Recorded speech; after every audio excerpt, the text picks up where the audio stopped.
우리가 지난주 말씀 눌러 앉으면 안 됩니다 라는 말씀을 함께 은혜를 나눴습니다.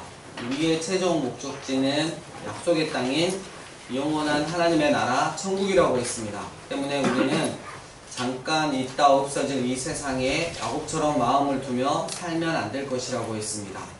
오히려 이 세상을 지나는 동안 천국에 들어가 하나님을 만나는 그 영광스럽고 감격스러운 장면을 기대하며 늘 그랬던 것처럼 오늘도 한결같이 하나님만 의지하는 믿음을 가지고 살아가며 믿음의 자녀, 믿음의 다음 세대를 세워가자고 했습니다. 혹 우리 가운데 하나님을 만나고 지내오는 동안 별일 없이 지내는 관계로 여기가 좋사오니 하며 세겜이라는 이 세상에 눌러 앉아 계신 분 있다면 이제 그만 일어나자고 했습니다. 그리고 헤브론 땅을 향하여 영원한 하나님의 나라인 천국을 향하여 다시 믿음의 발걸음을 떼자고 했습니다. 에베소서 4장 15절 말씀 함께 암송하시겠습니다. 살아계신 하나님의 말씀 오직 사랑 안에서 참된 것을 하여 범사에 전할지라 그는 머리니 곧 그리스도라. 에베소서 4장 15절 말씀. 아멘. 신앙은 방향성입니다. 사람은 자기가 살아가는 쪽을 바라보게 되어 있습니다. 야곱은 하나님이 말씀하시기 전에 베델을 바라봐야 했습니다.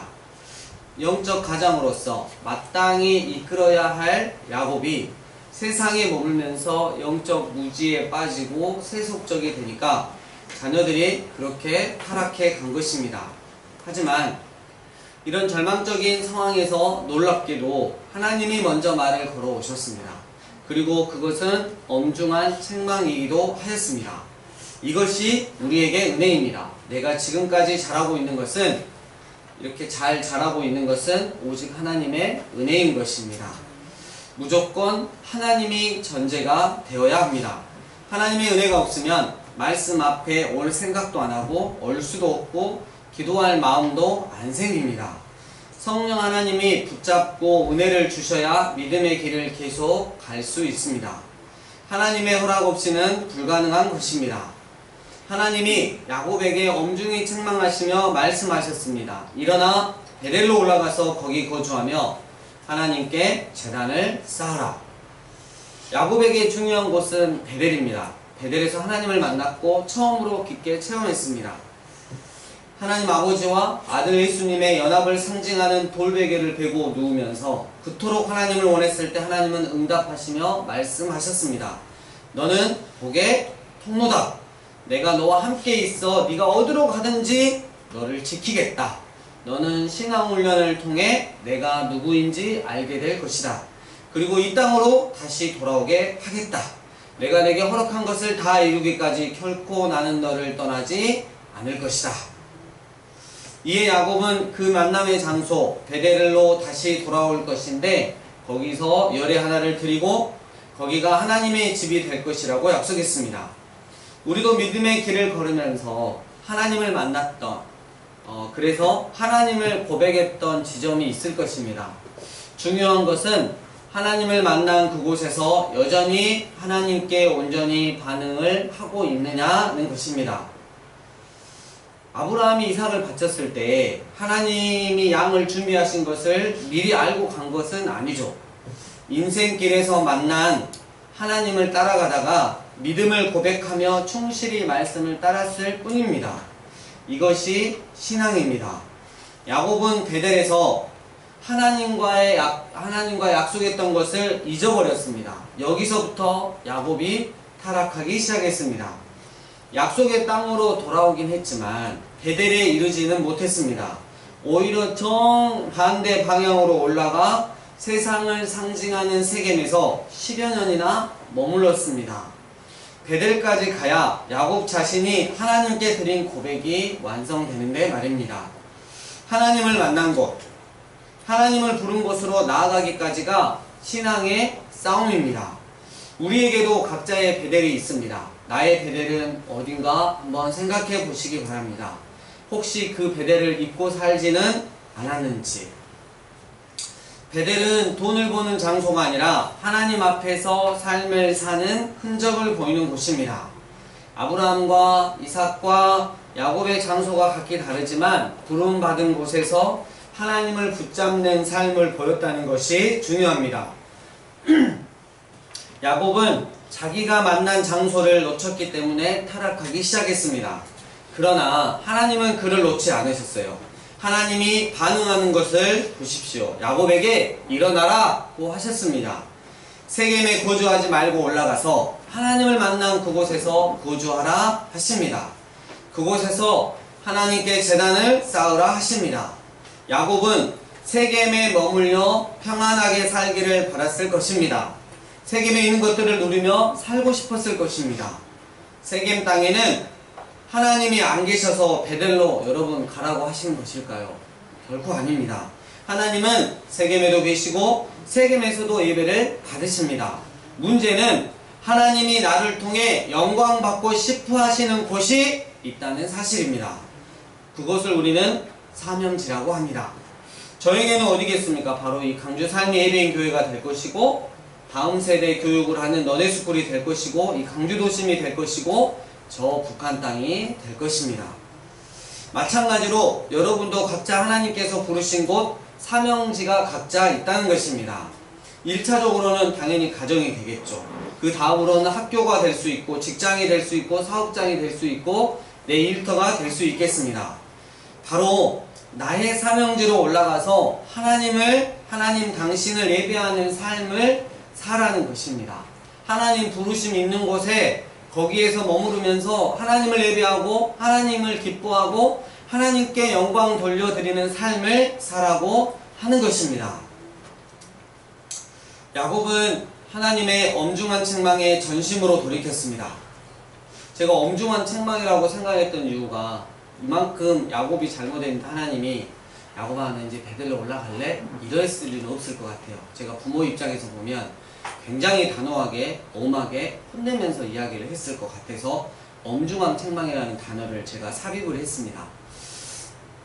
하나님을 만났던 은혜의 장소로 가서 그곳에서 하나님께 약속한 소원을 지켜야 한다는 것을 기억하고 갔습니다. 야곱은 먼저 자기 집안 사람들과 자기와 함께한 모든 자들에게 그들 중에 있는 이방 신상들을 버리고 스스로 정결하게 하여 의복을 받고 입으라고 명령합니다. 하나님이 이런 명령을 내리신 것이 아닙니다. 야곱이 그냥 이번에는 스스로 이렇게 반응한 것입니다. 딸 디나의 사건을 통해 야곱이 깨달은 바가 있음을 우리는 알 수 있습니다. 그 깨달은 바를 처음으로 실천한 것이 바로 이방 신상을 버리고 자신을 정결하게 하는 것이었습니다. 의복을 받고 입는 것은 신체적으로 도덕적으로 순결을 의미하지만 더 나아가는 영적 순결을 의미합니다. 아, 내가 온전하지 못했구나. 아, 내가 하나님 앞에 거룩하지 못했구나. 내가 정말 하나님 앞에 정결하지 못했구나. 거룩하려면 여러분 어떻게 해야 할까요? 야곱은 거룩하고 정결하려면 이방 신상을 버려야 함을 깨달았습니다. 이것은 다시 말하면 야곱의 가문 속에 그들 삶 곳곳에 드라빔을 비롯한 이방 신상들이 있었다는 뜻입니다. 예수님을 믿는 집에 갔더니 옷장 속에 부적이 있는 것과 같습니다. 십자가 앞에 돈주머니가 있는 것과 같습니다. 이방 신상을 가지고 있다는 것은 하나님께 올인하지 않았다는 뜻입니다. 양다리를 걸치겠다는 의미입니다. 야곱이 하나님께 나아갈 때 첫 번째로 한 일은 우상 제거였습니다. 마찬가지로 나도 하나님 앞에 정결하고 싶으면 나의 삶 속에서 있는 우상부터 먼저 제거해야 합니다. 우상이 뭡니까? 우상은 하나님의 자리에 대신 들어간 그 무엇입니다. 우상이 만들어진 이유가 있습니다. 신명기 5장 7, 8절 나 외에는 다른 신들을 내게 두지 말지니라. 너는 자기를 위하여 새긴 우상을 만들지 말고 위로 하늘에 있는 것이나 아래로 땅에 있는 것이나 땅 및 물속에 있는 것에 어떤 형상도 만들지 말며 나 외에는 다른 신들을 내게 두지 말라는 것이 1계명입니다. 그런데 누구를 위하여입니까? 자기를 위하여입니다. 우상은 자기 욕심이 형상화된 것입니다. 우상은 자기가 갖고 싶은 것이 형상화된 것입니다. 우리 안에 있는 욕심입니다. 우리 안에 있는 욕심이 드러날 때 그것이 우상화가 되는 것입니다. 야곱이 이제는 정결해야 함을 깨닫는 순간 우상을 버렸습니다. 하나님의 그릇이 되고 싶다면 가장 먼저 해야 할 일이 스스로 정결하게 하는 법입니다. 주권자의 뜻으로 금그릇과 은그릇과 질그릇이 정해져 있습니다. 그 그릇은 내 스스로 바꿀 수는 없습니다. 하지만 아무리 금그릇일지라도 더러우면 안 먹습니다. 질그릇이라도 깨끗하면 귀한 것을 담을 수 있습니다. 여러분, 그릇이 하나님의 뜻이고 달란트도 하나님의 뜻이지만 정결은 우리의 몫입니다. 하나님은 깨끗한 그릇을 쓰십니다. 버려야 합니다. 닦아야 합니다. 영혼에 밥풀이 묻었는데 깨끗이 닦지 않으면 곰팡이가 쓸게 마련입니다. 야곱은 이방 신상을 묻기 시작했습니다. 정결하기 시작했습니다. 자기가 얼마나 부정한지를 깨달으니 정결하고자 노력하는 것입니다. 자기 옷이 얼마나 더러운지를 알게 되니 의복을 갈아입어야 한다는 생각을 합니다. 우리가 일어나 베델로 올라가자. 내가 내 환난 날에 내게 응답하시며 내가 가는 길에서 나와 함께 하신 하나님께 내가 거기서 제단을 쌓으려 하노라. 야곱은 위기 속에서 하나님의 간섭하심을 알았습니다. 야곱은 드디어 형 에서의 낯을 피해 도망가던 소망이 없던 자기를 만나신 하나님을 기억했습니다. 지금 또다시 소망이 없는 상태가 되자 함께 하시는 하나님임을 깨닫게 되었습니다. 하나님이 찾아오셔서 올라가라 하시니 이제라도 베델로 올라갈 힘을 얻습니다. 여러분 혹시 환난 중에 있거나 고난 중에 있거나 어려움 중에 있다면 피하지 마십시오. 그 환난에서 하나님을 만나고 체험하면 다음에 다른 환난을 만났을 때 이길 힘이 생긴다는 것. 여기서 피하면 피해가는 것을 배우고 더 큰 환난을 만나도 피할 생각만 하게 된다는 것. 우리 인생에서 거저 이루어지는 것은 없는 것 같습니다. 환난이 오면 환난을 통과해야 주님을 신실하게 의지함으로 환난을 통과해야 힘이 생깁니다. 어려움이 왔다면 왜 나는 안 될까 하지 말고 이 어려움을 통해 하나님을 만날 기회를 주신 거라고 믿음의 고백을 하시길 바랍니다. 환난을 통해 하나님 당신을 만나게 하시고 붙잡게 하시며 여전히 살아계셔서 나를 인도하고 계심을 깨달음으로 나를 만들어가고 계심을 고백하시기 바랍니다. 야곱의 가족이 우상을 제거하고 하나님께 나아갔더니 세상이 감당하지 못합니다.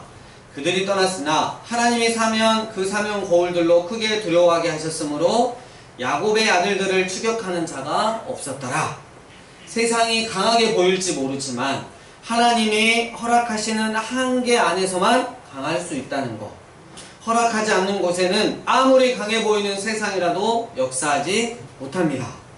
야곱의 힘은 하나님으로부터 비롯된 것이기 때문에 강하게 보이는 세상도 감히 건들지 못하는 것입니다.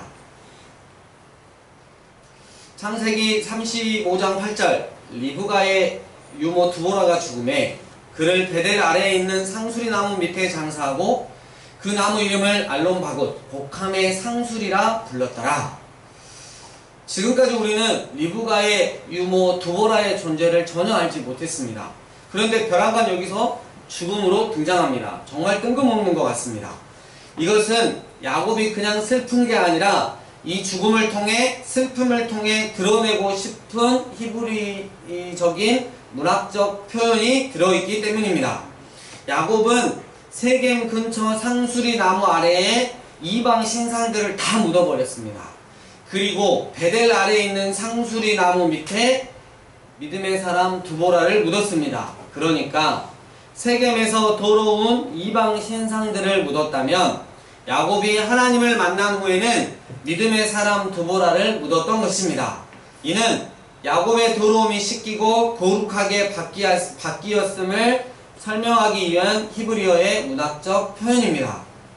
그러니까 결론은 이렇습니다. 베델을 기준으로 야곱의 삶이 바뀌었음을 알려주는 사건입니다.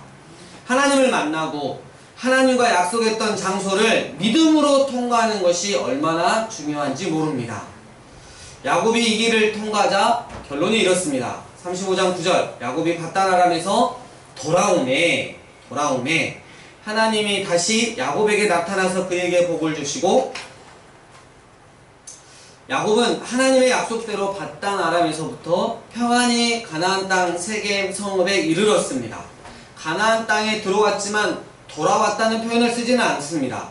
베델에 왔을 때에야 야곱이 돌아왔다는 표현을 씁니다. 집 앞에 온 것과 집 안으로 들어가는 것은 다릅니다. 집 안으로 들어가야 집에 돌아온 것이죠. 교회에 왔다고 해서 모두 예배를 드리는 것은 아닌 것과 마찬가지 이치입니다. 중간에 머물지 마십시오. 약속한 데까지 이루도록 나아가십시다. 드디어 야곱이 밧단 아람 20년을 지나서 하나님 앞으로 돌아왔습니다. 야곱이 베델로 돌아오자 하나님은 정말 재미있는 게 그가 숙곡과 세겜에서 살았던 기간을 잃어버리게 하셨습니다. 이 원리가 히브리서 11장 29, 30절에도 동일하게 나옵니다. 거기서 우리는 먼저 이스라엘이 믿음으로 홍해를 건넜다는 말씀을 읽고 그러고 나서 우리가 읽게 되는 다음 말씀 믿음장 히브리서 11장 그 다음 말씀은 믿음으로 7일 동안 여리고를 도니 성이 무너졌으며 라는 말씀입니다. 그러니까 광야에서 불신앙 가운데 방랑한 그 40년은 무시되었다는 것. 믿음으로 말미암지 않는 것은 이스라엘의 역사 가운데 포함되지 않았던 것입니다. 광야의 40년은 잃어버린 것이었습니다. 언젠가 우리의 모든 행정을 기록한 책이 예수 그리스도의 심판대 앞에서 읽혀질 것입니다. 그때 우리도 야곱처럼 이스라엘처럼 믿음으로 말미암지 않았던 우리의 삶의 기간이 공백이 될 수 있는 하나님께 은혜를 입은 믿음의 사람이 되어 있기를 소망합니다. 이제 하나님은 야곱이 아니라 이스라엘로 살아가야 됨을 다시 말씀해 주십니다. 10절 하나님이 그에게 이르시되 내 이름이 야곱이지만은 내 이름을 다시는 야곱이라 부르지 않겠고 이스라엘이 내 이름이 되리라 하시고 그가 그의 이름을 이스라엘이라 부르시고 하나님이 야곱의 이름을 이스라엘로 바꿔 주셨는데 그동안 야곱은 이스라엘로 살지 않았습니다. 성도로 부르심을 받았는데 성도로 살지 않는 것과 같습니다. 베델의 언약을 잊고 세겜에 머물러 살았던 것입니다. 베델에 이르자 하나님이 그의 이름을 다시 확인시켜 주십니다. 그리고 복을 주시겠다고 약속하십니다. 11절 하나님이 그에게 이르시되 나는 전능한 하나님이라 생육하며 번성하라 한 백성과 백성들의 총회가 내게서 나오고 왕들이 내 허리에서 나오리라. 드디어 야곱이 돌아왔습니다. 밧단 아람에서 돌아온 것이 아니라 하나님 앞으로 돌아왔던 것입니다. 하나님이 나와 함께 계셔서 내가 가는 이 길에서 나를 지키시고 먹을 빵과 입을 옷을 주시어 내가 평안히 아버지 집으로 돌아오게 하실진데 여호와께서 나의 하나님이 되실 것이요 내가 기둥으로 세운 이 돌이 하나님의 집이 될 것이요 라고 고백한 것이 이루어졌습니다. 우리 14, 15절 함께 읽겠습니다. 야곱이 시작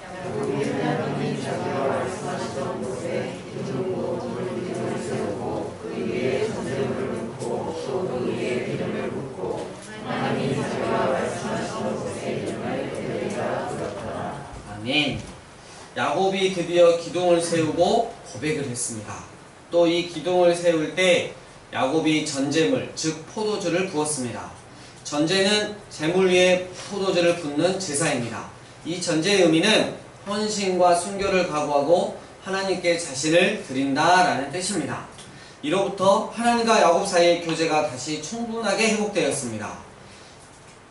베델에 온 이후에 12지파가 완성되었습니다. 이스라엘은 하나님의 선택을 받은 하나님의 백성을 뜻합니다. 선택을 완성하면서 3세대 야곱이 정지됩니다. 이제 창세기 37장부터는 이스라엘의 자식들 간의 우월한 위치를 가려지고 다투는 문제가 다뤄집니다. 이들은 장자권과 7위권을 두고 다투게 되는데 장자권은 요셉에게, 7위권은 유다에게 주어집니다.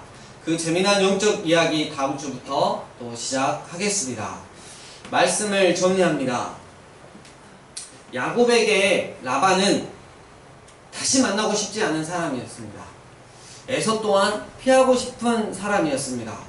이제 그는 또 다시 세겜 사람들로부터 피해야만 했습니다. 그러면 이제 그는 어디로 가야 한단 말입니까? 그는 진퇴양난 가운데 빠져 있었습니다. 그러나 사람이 극단적인 상황에 빠져 있을 때 하나님의 기회가 시작되는 법. 야곱의 경우도 마찬가지였습니다. 하나님은 다시 한번 그에게 나타나셔서 엄죽이 책망하시면서 말씀하셨습니다. 일어나 베델로 올라가서 거기 거주하며 내가 내 형 에서의 낯을 대하여 도망하던 때에 내게 나타났던 하나님께 거기서 제단을 쌓으라. 네가 부름받은 그곳에서 하나님을 붙잡는 삶을 보여라. 이에 야곱은 하나님께 전심으로 돌이켰습니다. 드라빔을 포함한 이방 신상들, 우상 숭배의 용도로 전환되었던 기고리들에 대해 그동안 대수롭지 않게 여기고 무관심했던 곳에서 돌이켰습니다. 그것들을 세겜 근처 상수리 나무 아래 모조리 묻었습니다. 다시는 우상 숭배를 용납하지 않겠다는 것입니다. 신체적으로, 도덕적으로, 영적으로 순결하겠다는 마음으로 의복도 받고 입었습니다. 이제 더 이상 하나님과 세상 사이에 양다리를 걸치지 않겠다는, 하나님이 그토록 원하셨던 정결한 그릇으로 변화되겠다는, 이제 야곱과 그 식솔들 환난 날에 찾아와 주시고 약속하여 주신 하나님을 만났던 베델로 올라갔습니다. 야곱이 베델로 돌아오자 하나님은 그가 숫곳과 세겜에서 살았던 기간을 잃어버리게 하셨습니다. 그리고 복을 주시며 야곱이 아닌 이스라엘로 살아가야 할 것을 말씀하셨습니다. 이에 야곱 헌신과 순결을 각오하고 하나님께 자신을 드리는 것을 상징하는 전제의 예배를 드렸습니다. 사랑하는 강주 삶의 예배인 교회 예배자 여러분, 야곱이 베델로 돌아온 결과는 너무나 아름다웠습니다. 하나님과의 관계가 충분히 회복되었습니다. 또 하나님께서는 하늘에 속한 신령한 복을 내려주셨고 약속도 하셨습니다. 이제 16절, 야곱은 베델에서 한 발 더 나아가기 위해 에브라, 그러니까 베들레헴으로 이동합니다. 베들레헴은 빵집이라는 뜻입니다. 그곳에서 영원한 만나가 되시는, 우리의 생명의 빵이 되시는 예수님이 탄생하셨습니다. 야곱, 하나님과의 교제를 회복한 장소 베델로부터 가까운 거리에 있었던 영혼의 참된 만족과 배부름이 있는 장소 베들레헴으로 이동했던 것입니다. 우리에게 베델은 어디입니까? 하나님을 만났던, 그래서 하나님께서 함께 하시겠다고 말씀하셨던 그 베델은 어디입니까? 지금 그곳에 거하고 계십니까? 그리고 더 나아가 영혼의 참된 만족과 배부름이 있는 베들레헴에도 거하고 계십니까? 요한복음 6장 35절, 예수께서 이르시되 나는 생명의 빵이니 내게 오는 자는 결코 줄이지 아니할 것이요 나를 믿는 자는 영원히 목마르지 아니하리니. 세겜과 같은 세상에서 돌이켜 하나님께서 말씀하시는, 부르시는 베델로 돌아온다면, 그리고 우리에게 참 생명을 주시는 베들레헴에 거한다면 우리의 삶의 결과는 분명 너무나 아름다울 것입니다. 너무나 아름다운 우리의 삶의 결과를 기대하며 베들레헴에 거하시는 여러분 되시길 주의 이름으로 축복합니다. 이 시간 주신 말씀 가지고 하나님 앞에 기도하며 나아가겠습니다. 기도하시겠습니다.